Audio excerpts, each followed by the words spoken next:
All right. Morning, Gareth. How are you on this fine sunny morning? Morning. I'm very well, thank you. Yes, beautiful day for it. Brilliant.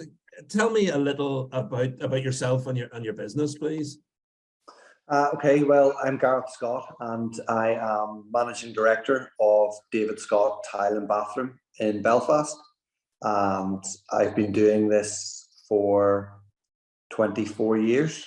So pretty much since I left university. I went to university in England and studied law, actually, but decided that the law career wasn't going to be for me. So joined the family business, and at that stage, we were still a fairly fledgling company, and tried to build a business on good service and good reputation and good products.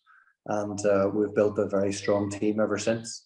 And then my father retired about a couple of years ago. And so then I've kind of taken over the running of the business since then. Oh, well, listen, congratulations on your 24-year tenure. That's fantastic. How long has the business been running for in total? Yeah, so the business has been going for about 34 years now. So as I said, it's, Dad was doing it for, 10, 15 years before I got involved. And like I say, I had built it to a successful stage whereby I say he had a very strong reputation for what he did and for what we were known for, which was largely dealing with good quality, high-end products, and particularly successful in the architectural realm, and dealing with specifiers and designers and such like. And I've just tried to maintain that and grow that really from there. Okay, and so is there any particular business leader that inspires you the most, Gareth? Yeah, I think that the people who inspire you, I think, is generally, I always like to associate it's probably from when you're growing up. So I mean, I think that probably comes from an age and a generation thing. I think that someone like Sir Richard Branson, when I was growing up, was very much a brilliant business pioneer and creative in so many fields and so diverse as an entrepreneur. So I think that he was still is a great influence on many people in terms of the business sphere. But I think about then my kids, and they'd be more interested in people like Steve Jobs, who inspired that they can all sit on their phones all day and play games. And nowadays, I suppose the kids of today will probably look at Elon Musk and think about what he's pioneering with electric technology and what he might do for the future. So I think that there are constantly pioneers in business and in the world who inspire everyone really. And I think that I'd look to many of them for influence. Well, I have to say, Richard Branson, Steve Jobs, and Elon Musk, that would be a great dinner, a great lunch. It'd be a good dinner party, wouldn't it? Yeah, fun night. Yeah. I'd definitely join you there. Yeah. And Gareth, what would you say? What's the best piece of advice you've ever been given? Just work hard and try to enjoy it every day. And I think that's what we very much do. I and I say I have a very, very strong team of people that our business is built around, and long-standing people. We're very fortunate to be able to retain our staff successfully, and that's the big thing. We have very strong experience behind us, and that's what people. I find, in my opinion, people in Northern Ireland want to deal with people, and it's very much a business network community. And the more people that you can retain and that they get to know, and basically the harder you work. You go out there, you shake hands, you meet people, and if you're nice to people, people generally want to work with you. It's not that hard to be nice. And the success that you've had in keeping staff and team members for a prolonged period of time, what would you put that down to? Respecting them. I think we have a good team mentality. I think we've always tried to, people will always put it down to pay, and of course, pay and salaries are important. People have to live, they've bills to pay. So yes, we pay people what we certainly feel that they're worth, and hopefully a little bit more. But yeah, if you pay people well and you respect them, and you respect that we try to be flexible. We've had people who need work-life balance, or who have family commitments, or who might need to shorten their hours or work from home, or etc. And we were doing all of that long before COVID, because you have to understand people have priorities in life, and first and foremost, family is, and other commitments might have to be more important. But if you treat people right, what I find is they will make sure that they find the time to do the work that needs done and to do their job properly. So yeah, that's why we think we've managed to retain people for as long as we have. Fantastic, fantastic. And who's the first person that comes to mind when you think about success? That's a good question. I think without getting too philosophical, I suppose it's about how you define success. The first person that I think of is actually one of my best friends. So it's not a great, creative, brilliant business leader who's the richest or most successful man in the world. It's a good friend of mine who started his own business 12 years ago, and he's built it into a really, really successful haulage business here in Northern Ireland and on the mainland. And I suppose the reason I think of him as success is he has 4 kids, and he has a great work-life balance. Enjoys his time off, works from home, managed to maintain a really good relationship with his kids, with his wife, with his friends, and run a very successful business at the same time. And I think that many of us, I think as business leaders, will probably put our hands up and admit that we struggle with work-life balance, and maybe knowing when to turn the phone on and when to turn the phone off, and that we're maybe a little bit too quick to want to reply to emails and voicemails and WhatsApps and all the other forms that customers find their ways to get in touch with us these days. And so to me, say success is somebody who manages to balance all of that successfully. Yeah, it's a really good point that you make about what success means to different people. That's a brilliant example. Brilliant example. What would you say are your top 3 qualities as a business owner?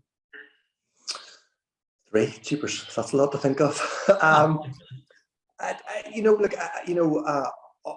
I do. I mean, honesty. I think I think it's very, very important to maintain and say honest relationships with everyone, and that's staff, customers, suppliers. I think that open and honest communication is vital for everybody.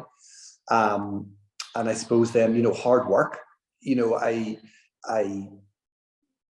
like to think, we're at our desks at 8 o'clock in the morning. We don't leave before 5 o'clock at night. And, I know that there's very much a more modern mantra that, less is more, and we should all be remote working, etc. But I'm afraid I was brought up on a different program, and I suppose I do still struggle with that a bit. But, I don't sit at my desk for the sake of sitting there. I sit there because there's work to be done. So yeah, I think, and I like to think that I lead by example in that as well. I never ask anybody, any member of staff or anybody else, to do anything that I wouldn't do myself. So I'm more than happy to go outside and pick up the rubbish from the front to make sure our entrance looks right for customers arriving, and do whatever needs done. And then I expect the same from others as well. And then I don't know, my third one was honesty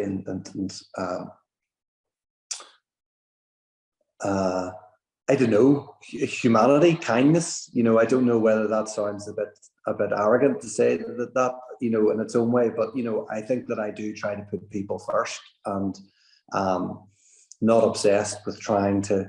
It's not all about the money. I do think about, as I say, our staff and their needs, and most importantly, our customers. We do work very, very hard for all of our customers. We are at the high end of what we do, and our customers rightfully have high expectations. And we work very, very hard to try to maintain that as best as we possibly can and keep people happy. And talking to customers, who would be your ideal customer, Gareth? Well, probably Elon Musk would be quite handy to have in. No, look, I mean, look, we're very fortunate in that we deal with an awful lot of our ideal customers, and again, that sounds a little bit, huffy and puffy, or but we do. I generally find that people in Northern Ireland are really nice to deal with. They come to us because picking tiles in bathrooms for potentially for their home or for wherever it is difficult for them. It's outside of their comfort zone. We deal with a lot of people who haven't maybe picked anything for 10, 15, 20 years, or they could have picked things 5 years ago. But fashion and our industry has changed so much in such a short space of time. And there are just such an array of products available that it's difficult for people to make choices. So they come to us for advice. And that's what we do best, because we have so much experience. We offer people real and honest advice, and sometimes we talk ourselves out of sales in doing that, to be honest. But it means that our ideal customer is just somebody who wants help.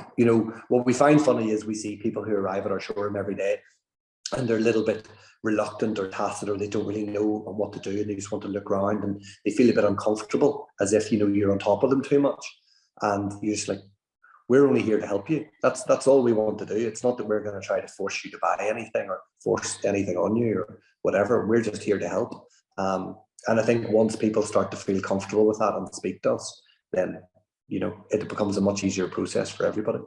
No, that's great to hear. It sounds like a great customer experience. And so, been in business for 34 years. So I guess I was going to say 5 years. Let's add another year on. So what is the 40th anniversary of David Scott Tiles? What does it look like then? A really good party. I hope. Look, it's interesting. As in many businesses at the minute, the tile industry is going through seismic changes at the minute. What a lot of people don't necessarily appreciate is, whilst we're obviously literally today having conversations in the UK about gas and electric prices, a lot of mainland Europe have already had these spikes, and therefore they're suffering with massively escalated production costs. And tiles are all fired in gas kilns, so the costs are absolutely massive. And so what is our industry going to look like? Unfortunately, we're going to see a lot of our suppliers go to the wall. It's simply a matter of, and it's going to happen in the UK as well, by the way, very, very sadly. But I just do not see that there's going to be an awful lot of small businesses who aren't going to be able to withstand these costs of production. And so where our industry will stand, we'll still be doing tiles. Where will David Scott's be? We'll be doing the same as what we do. We will continue to supply, hopefully, good quality products. Tiles and bathrooms has become a very important part of our business. And if we have to diversify, we do external paving now as well in porcelain. And if we have to diversify further than that, we won't hesitate to. As soon as we can find something that the product that we feel that the market in Northern Ireland needs and that we can do well, then we will look at other options. And do you have a favorite book or podcast that particularly resonates with you?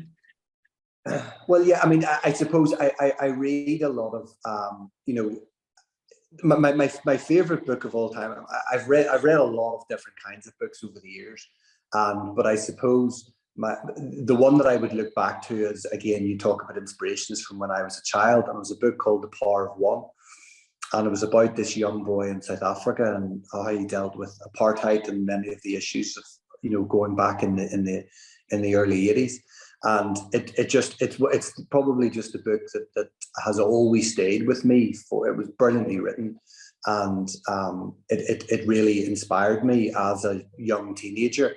And so, I've read countless business and self-help books, I suppose, since then, and they all have their benefits, and I have taken on many different positive and negative attributes from many of them. And I think we all do need to improve how we handle mental health and all of those issues as well, for us and our future generations. But I don't think there's one book in particular I would pick out from that realm that has inspired me. And in terms of podcasts, I enjoy podcasts, but they're mostly just for relaxation. So, I would talk about Peter Crouch. I listen to Peter Crouch's podcast. It's more interesting than my other political and economic ones that I listen to. Yeah, Peter Crouch is a good one. Yeah, yeah, very good. It's very funny. Very funny. Excellent. And look, if someone wanted to come in and have that fantastic customer experience with David Scott Tiles, what's the best way to get in touch or go or shop or? Yeah, well, look, you know, our showroom's open all the time to anyone who just wants to come in off the street. You know, we do, you know, particularly again, pre or during COVID, and obviously it was appointment only. And we actually found that the appointment only system worked very successfully for us.